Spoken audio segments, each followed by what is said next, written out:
Саламатсыздарбы, урматтуу достор, урматтуу интернет колдонуучулары, Ош шаарынын тургундары. Биз эки маселеде сиздерге түшүндүрмө берип коюуну чечтик. Бүгүн түнү Ош шаарынын мэри Талабек Сарыбашев тууралуу биринин артынан бири YouTube каналдарга, соцсеттерге маалымат жарыяланды. Бунун биринчиси бир курулушу жүрүп жаткан үйдү ичин тартып, Ош шаар мэри Талабек Сарыбашев курдуруп атканын айтып, bir особняк куруп атат деп bir чоң эле bir курулушту тартып Бишкекте. Ушул мэрге тиешелүү экендигин, райымга жетет дегендей bir маалыматтарды айтышыптыр.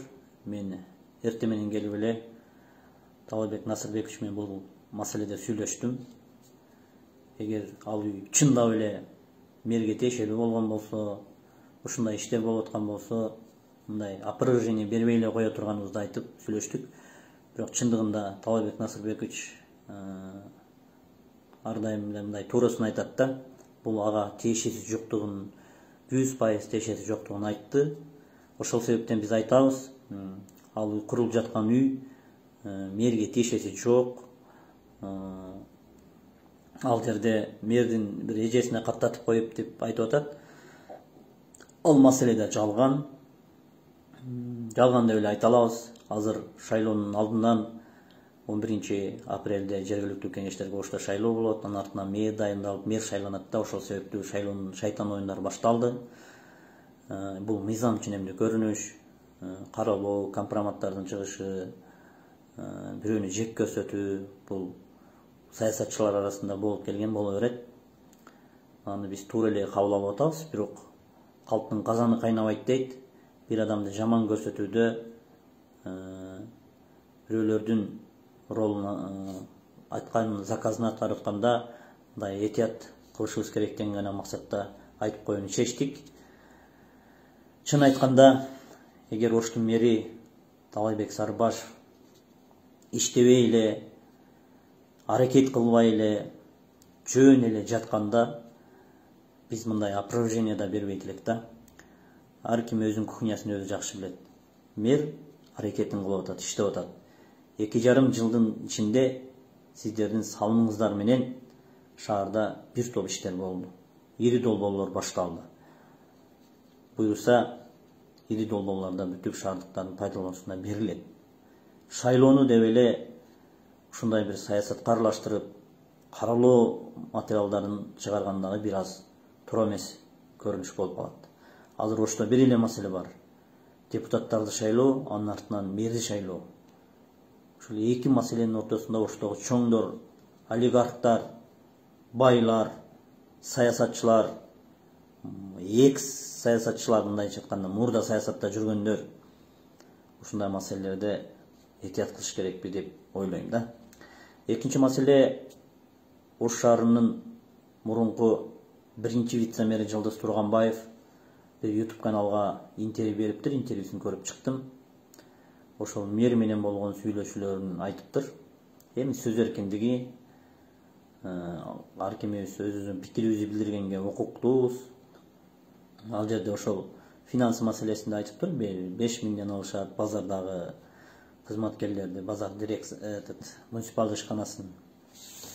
Анан ал жерде азыр менде колумда эконом отделдин кагыздары турат, тиешелүү документтер 14 миң, 13 миң, 17 миң, 15 миң ушундай тегерегинде кызматкерлер айлык алат экен. Ал эми 5 миң деген техничкалар 5 миң алат экен да. Жалпы ошол 5 миң тегерегинде жалпы кызматкерлер айлык алат дегени чындыкка дал келбейт. Анан экинчи бир маселе, бул официалдуу түрдө кабыл албаңыздар бул сөзүмдү.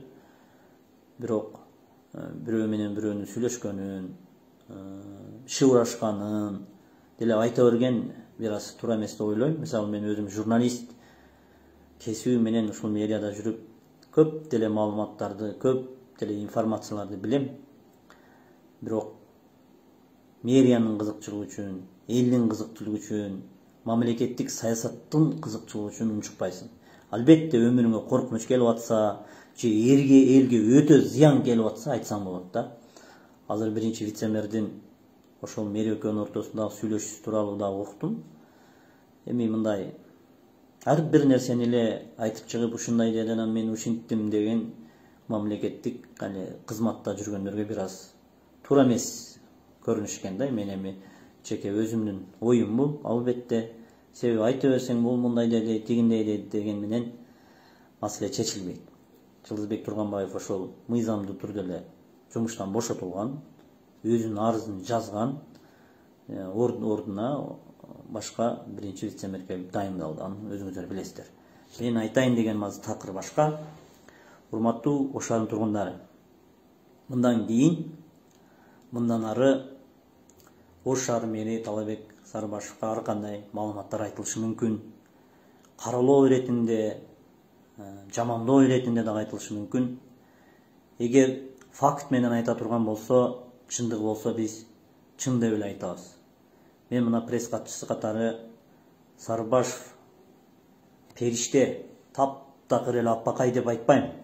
Бирок 2 жылдын ичинде болгон күч аракетин жумшап атат. Болгон аракетин жумшап атат. Кыймылдап атат, мындайча айтканда иш жасап атат да. Ошол себептен саясаттын бир курмандыгы болуп кетпеш керек, кароолоонун бир курмандыгы болуп кетпеш керек деп ойлойм. Андан тышкары алдыдагы шайлоолордо билим кароолоо иретинде жүргүзүлүп аткан материалдарга мэр тууралуу чыкканда кичине анализ жүргүзүш керек. Себеби азыр чынын айтайын, таптакыр тиешеси жок үйдү чыгарып, мэрдин үйү ушинтип үй салып атат деп чыкты. Оппоненттери каалагандай жаздырып атат, жазып атат. Майлы, бул мыйзам ченемдүү, болуп келген боло бере турган маселе. Ушундай маселелерди кичине анализ кылып, биз ар бир материал тууралуу түшүндүрмө берип турабыз. Бирок калктын казаны кайнабайт дейт. Ар бир маселени чыгарарда этияттыкка, тактыкка биз сиздерди чакырабыз.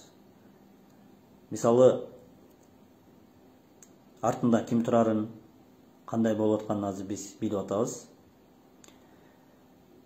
Мэр айтпашы мүмкүн, бирок мен ким ушундай оюн кылып атканын сөзсүз түрдө айтам. Менин мэрден дагы, башка саясатчылардан дагы карызым жок.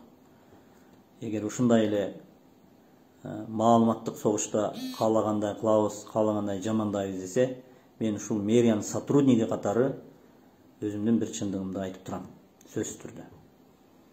Анан YouTube'га чыгып кетет экенмин, Facebook'ка чыгып кетет экенмин деп андай коркуу сезим менен андай кылбайбыз.